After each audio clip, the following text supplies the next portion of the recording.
প্রতি রাতে আমার স্বামী বাথরুমে ঢুকতেন এক ধরনের বিশেষ তেল নিয়ে এবং ২-৩ ঘন্টা পর বের হতেন। একদিন আমি জানালা দিয়ে উঁকি দিয়ে দেখি কিছু অস্বাভাবিক এবং তা দেখার জন্য মোটেও প্রস্তুত ছিলাম না। আমার নাম তানিয়া, বয়স ২৩। দেখতে অনেক সুন্দর আর আকর্ষণীয় ছিলাম। গায়ের রং ছিল ফর্সা। বাইরে বের হলেই সবাই আমার দিকে চেয়ে থাকত। আর মনে হতো তারা কিছু বলতে চায়। এতদিন ধরে আমি নিজেকে অদ্ভুত অনুভব করেছি। কখনো মনে হয় আমি পাগল হয়ে যাচ্ছি। আমার স্বামীও যেন অদ্ভুতভাবে আচরণ করেন। আমি ঠিক বুঝতে পারছি না আমাদের মধ্যে কে অস্বাভাবিক। সেই বিশেষ তেলের বিষয়টি আমার জীবনের সবচেয়ে বড় সমস্যা হয়ে উঠেছিল, যা কেউ কল্পনাও করতে পারবে না। প্রতিদিন স্বামী নতুন ধরনের একটি বিশেষ তেল নিয়ে আসতেন এবং এমনভাবে রাখতেন যেন এটি খুবই মূল্যবান। প্রতি ১৫ মিনিটে তিনি সেই তেলের জন্য পাগলের মতো তাড়াহুড়ো করতেন। আমি বুঝতে পারছিলাম না কেন তিনি সব সময় চেক করতেন যে তার বিশেষ তেলে কোনো সমস্যা হয়েছে কিনা বা কেউ চুরি করেছে কিনা। বন্ধুরা, আমার গল্পগুলো তোমরা শুনো কিন্তু সাবস্ক্রাইব করো না। দয়া করে গল্পগুলো ভালো লাগলে ভিডিওটি লাইক, শেয়ার এবং চ্যানেলটি সাবস্ক্রাইব করো প্লিজ। প্রতিদিন আমার স্বামী বিশেষ তেল এনে বিভিন্ন জায়গায় লুকিয়ে রাখতেন, কখনো লকারে, কখনো আবর্জনার মধ্যে, আবার কখনো রান্নাঘরের আটার বাক্সে। এই বিশেষ তেল প্রতি তার এমন আগ্রহ আমাকে পাগল করে তুলেছিল। যখন আমি নতুন বউ হয়ে ঘরে এলাম, তখনও তার হাতে একই বিশেষ তেল ছিল। আমাদের কথা বলা শেষ হলে তিনি বিশেষ তেল নিয়ে বাথরুমে গেলেন। আমি অপেক্ষা করতে করতে ঘুমিয়ে পড়েছিলাম। অনেক সময় পেরিয়ে যাওয়ার পর যখন ঘুম ভাঙল, দেখি তিনি বাথরুম থেকে বেরিয়ে এসেছেন। তার হাতে সেই ব্যাগ ছিল যার ভেতরে বিশেষ তেল রাখা ছিল। প্রায় ৩ ঘন্টা বাথরুমে তালাবদ্ধ ছিলেন তিনি এবং বের হয়ে বললেন, সমস্ত সমস্যা সমাধান হয়েছে। ৩ মাস হয়ে গেল আমাদের বিয়ে হয়েছে, কিন্তু প্রতিদিন একই ঘটনা।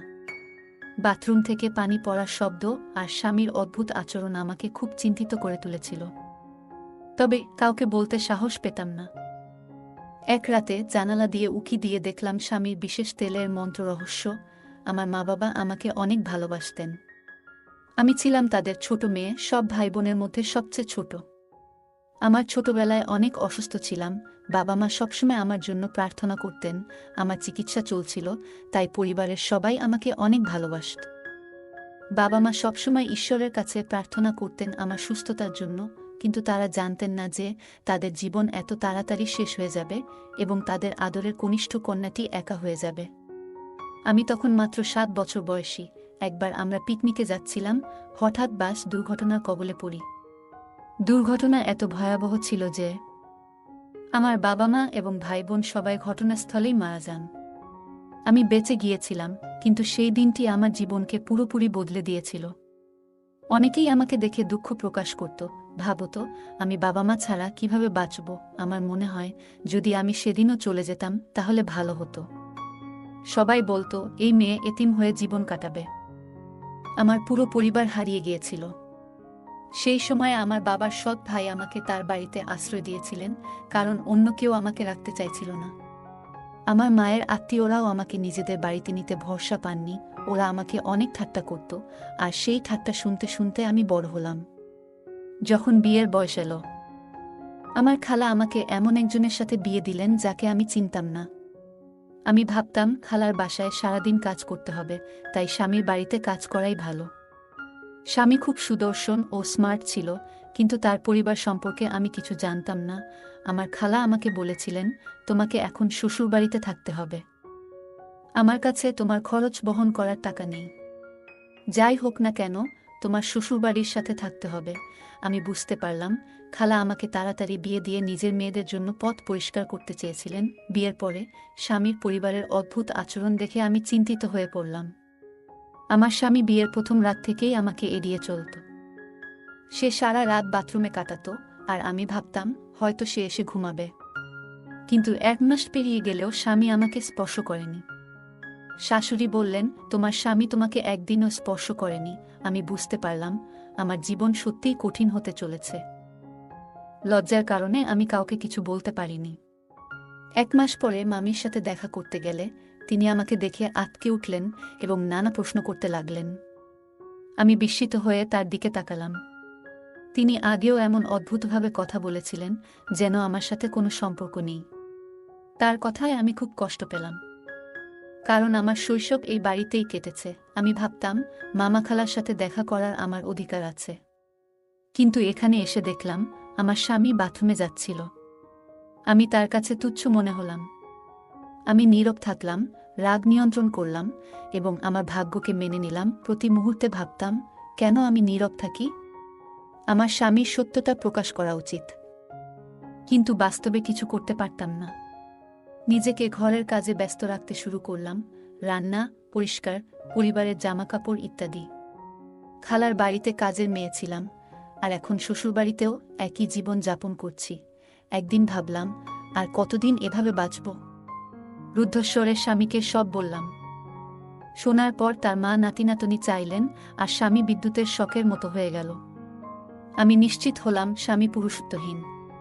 প্রতিরাতে ঘুমানোর অজুহাতে বাথরুমে যেত, সে বাথরুমে থেকে বেরিয়ে আমার ঘুমানোর অপেক্ষা করত। কেউ নতুন বউকে এভাবে একা রেখে সারা রাত বাথরুমে কাটাবে না। আমি সিদ্ধান্ত নিলাম, স্বামীর এই গোপন কথাটা জানাতে হবে এবং একদিন রাতে সবার সামনে সত্যটা তুলে ধরব। এক রাতে স্বামীর মুখে অদ্ভুত হাসি দেখে আমি জেগে থাকার চেষ্টা করলাম।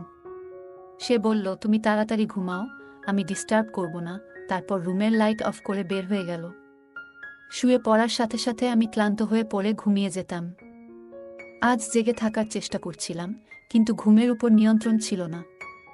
আমি বললাম, ভালো লাগছে না, ঘুমাতে চাই। স্বামী বলল, ঠিক আছে। আমি 1 ঘন্টা স্বামীর জন্য অপেক্ষা করছিলাম। যখন গভীর ঘুমে ছিলাম, স্বামী এসে বাথরুমের দরজা বন্ধ করল। ভয় পাইনি, বরং চোরের মতো আস্তে আস্তে বাথরুমের দরজার কাছে গেলাম। বাথরুমের জানালা অনেক উঁচু ছিল, তাই চেয়ার এনে জানালার কাছে গেলাম। রাত 2টা বাজে, বাড়ির কেউ দেখেনি। চেয়ারে উঠে জানালা দিয়ে দেখার চেষ্টা করলাম, কেন স্বামী এতক্ষণ বাথরুমে কাটাচ্ছেন। পা কাঁপছিল, তবু সাহস করে জানালায় তাকালাম। ভেতরের দৃশ্য দেখে মাথা ঘুরে গেল, চোখে জল এলো। রুমে ফিরে কাঁদতে লাগলাম। বুঝলাম, খালা স্বামীর বাস্তবতা জানতেন, তাই আমাকে এখানে পাঠিয়েছেন। আমি খুব সুন্দরী ছিলাম, কিন্তু এই নরকে পড়ে গেছি। আমার খালা ভয় পেতেন যে তার মেয়েদের থেকে ভালো সম্পর্ক আমি পেয়ে যাব। তাই তিনি আমাকে এমন একজনের সাথে বিয়ে দিলেন যাকে আমি জানতাম না।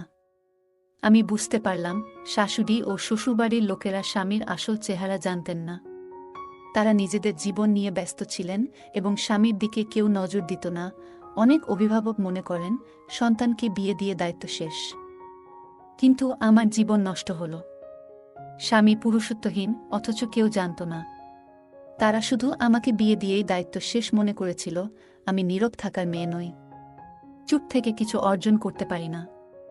শ্বশুরবাড়ির লোকেরা সারা জীবন আমাকে সন্তান না হওয়ার জন্য তিরস্কার করত। আমাকে অপমান সহ্য করতে হতো। এখন আমি ভাবছি, কি করব এবং কোথায় যাব। আমার মাথা লুকানোর আর কোনো জায়গা ছিল না। মামার বাসায়ও যেতে পারছিলাম না, কারণ আন্টি নিষেধ করেছিলেন। ঠিক করলাম, আর চুপ থাকব না। কিন্তু আমার পিছনে কেউ ছিল না। স্বামী বাথরুমে ছিল, আর আমি অপেক্ষা করছিলাম। সে বের হলে রেগে গিয়ে তার কলার চেপে ধরলাম। চিৎকার করে বললাম, তুমি আমার সাথে এমন করলে কেন? সে খুব চতুর ছিল এবং আমার সাথে চতুরভাবে থাকছিল। বুঝতে পারছিলাম না কেন সে আমার কাছে আসছে না। সম্ভবত সে পুরুষত্বহীন ছিল, কিন্তু বলতে ভয় পেত। লোকেরা তাকে ঠাট্টা করবে বলে বিয়ের পর সব দোষ আমার উপর চাপিয়ে দিয়েছিল। 3 মাস ধরে বিষণ্ণতায় ভুগছিলাম।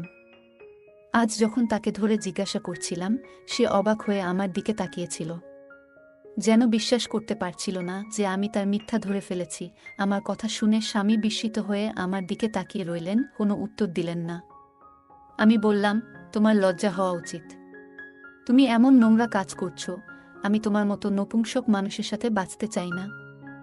কিন্তু মনে হলো সে আমার কথা বুঝতে পারছে না। স্বামীর বিস্মিত ও বিচলিত চেহারা দেখে আমি দুঃখ পেলাম। ঘর থেকে বেরিয়ে গেটের দিকে যাচ্ছিলাম, তখন স্বামী আমার হাত ধরে টেনে নিয়ে গেলেন। চিৎকার করতে গেলে তিনি মুখে হাত রেখে চুপ থাকতে বললেন। আমাকে একটি ঘরে নিয়ে এসে বিছানায় শুইয়ে দিলেন, তারপর দরজা বন্ধ করলেন। আমি খুব রেগেছিলাম। তিনি আমাকে বিছানায় ফেলে বললেন, তুমি কি নাটক করছো? আমি তোমাকে চুপ থাকতে বলেছিলাম, একবার শান্ত হয়ে আমার কথা শোন। এত রাতে কোথায় যাবে? আমাদের সম্পর্কের জন্য একটু সুযোগ দাও। তার কথা শুনে আমি আরও রেগে গেলাম। তুমি কি মনে করো তুমি সত্য লুকিয়ে রাখবে? আমি সারা বিশ্বকে জানাতে চাই তুমি একজন নপুংসক এবং আমার জীবন নষ্ট করেছ। আমার কথায় স্বামী রেগে গিয়ে আমাকে চড় মারল। আমি মাটিতে পড়ে গেলাম, হাঁটুতে আঘাত পেলাম এবং ব্যথায় কাঁদতে লাগলাম। শারীরিক আঘাতের চেয়ে মানসিক আঘাত বেশি ছিল। আমি হতবাক হয়ে স্বামীর দিকে তাকিয়ে বললাম, তুমি আমাকে চড় মারলেও আমি এই বাড়িতে আর থাকতে পারি না। স্বামী রেগে গিয়ে বলল, উঁচু স্বরে কথা বলো না। আমি নপুংসক নই, আমি একটি বড় রোগে ভুগছি। স্বামী ব্যাখ্যা করল, আমি বিশেষ তেল ব্যবহার করে চিকিৎসা করাচ্ছি। গত 6 মাস ধরে শরীর চুলকাচ্ছে এবং দুর্গন্ধ উঠেছে। ডাক্তার বলেছে আমার রক্তে ইনফেকশন হয়েছে। একবার একজন লোক আমাকে রক্ত দিয়েছিল, তখন থেকেই এই সমস্যা। ডাক্তার বলেছে সেই লোকটির রক্তে অ্যালার্জি ছিল, তাই আমার রক্তেও সংক্রমণ হয়েছে। এখন আমি এই অবস্থায় আছি এবং এই রোগ অন্য কারো কাছেও ছড়িয়ে যেতে পারে। তাই আমি তোমার কাছে আসিনি। তুমি যদি আমার কাছে আসতে তবে তোমারও এই রোগ হতে পারত। এটি খুব খারাপ এবং ছড়ায় দ্রুত। সমস্যা বাড়তে থাকায় আমি একজন বিখ্যাত বৈদ্যের কাছে গিয়েছিলাম। তিনি বললেন শীঘ্রই সুস্থ হয়ে উঠব। বৈদ্য আমার চিকিৎসা শুরু করলেন, কিন্তু আমার বিয়ে নিয়ে ঝামেলা শুরু হলো। আমার বোন দুবাই থেকে এসেছিল এবং তার জন্য আমার বিয়েতে থাকা জরুরি ছিল। কয়েক বছর সে ফিরতে পারবে না। আমি বিয়ের জন্য প্রস্তুত ছিলাম না, কিন্তু কেউ আমার কথা শুনল না এবং তারিখ ঠিক করে দিল। বৈদ্য বললেন চিকিৎসা শেষ না হওয়া পর্যন্ত 2-3 মাস বিয়ে করো না। আমার কথা কেউ শুনল না। বিয়ের তারিখ ঠিক হলো। বৈদ্য বললেন তোমার স্ত্রীর থেকে দূরত্ব বজায় রাখতে হবে, সুস্থ থাকতে এবং নিজের যত্ন নিতে হবে। রোগ সারিয়ে তারপর সারা জীবন আরামে থাকো। বৈদ্যের চিকিৎসায় আমি ভালো বোধ করছিলাম, তাই তাকে মানতে হলো। ভেবেছিলাম বিয়ের পর পুরো সত্য বলবো, কিন্তু সাহস পাইনি। এটাই আমার বড় ভুল। তুমি আমাকে ভুল বুঝলে। বিশেষ তেল তোমাকে সারাতে পারবে না। এজন্যই তোমার কাছাকাছি আসিনি এবং তোমার সাথে খোলাখুলি কথা বলিনি। প্রতিদিন আমি বিশেষ তেল নিয়ে এসে চিকিৎসা করতাম, যেন তাড়াতাড়ি সুস্থ হয়ে স্বাভাবিক জীবনযাপন করতে পারি। এতদিন সত্য লুকিয়ে রাখার জন্য স্বামী খুব বিব্রত ছিল। তার চোখের অশ্রু ও মুখের সত্যতা দেখে আমি তার কথা বিশ্বাস করলাম। বললাম, তুমি আগে বললে গত 3 মাস এত উদ্বিগ্ন থাকতাম না। অন্য কেউ হলে হয়তো আমিও তোমার মতো ভাবতাম। তোমার কিছু আচরণে মনে হচ্ছিল তুমি আমাকে প্রতারণা করছো। এখন আমি দুঃখিত যে তোমার সাথে খারাপ ব্যবহার করেছি। স্বামীর কাছে ক্ষমা চেয়ে আশ্বাস দিলাম, আমি সর্বদা তোমার পাশে থাকব এবং যত্ন নেব যতক্ষণ না তুমি সুস্থ হয়ে ওঠো। আজ আমরা একে অপরের সাথে আছি, তার রোগও নির্মূল হয়েছে এবং আমরা ভালো জীবনযাপন করছি। ছোট ছোট ভুল বোঝাবুঝি কখনো ঘর নষ্ট করে দেয়। আমাদের একে অপরকে বোঝার চেষ্টা করা উচিত। অন্যের হৃদয়ের অবস্থা না জেনে যদি আমরা সমর্থন করি, তাহলে অনেক সমস্যা এড়ানো যায়। ঈশ্বর আমাদের বোঝার ক্ষমতা এবং সঠিক সিদ্ধান্ত নেওয়ার শক্তি দিন। এখন আমাদের একটি 2 বছরের মেয়ে আছে, আর জীবনের সব সমস্যা চলে গেছে। আমার স্বামী এত ভালো যে মাঝে মাঝে আমি ভাবি এমন একজনকে আমি সন্দেহ করেছি। এখন আমি আমার পুরো পরিবার নিয়ে খুব খুশি। গল্পটা কেমন লাগলো জানাতে ভুলবে না। আরও মজার মজার রোমান্টিক গল্প শুনতে চাইলে ভিডিওটি লাইক, শেয়ার এবং চ্যানেলটি সাবস্ক্রাইব করতে এবং বেল আইকনটি টিপতে ভুলবে না। ধন্যবাদ।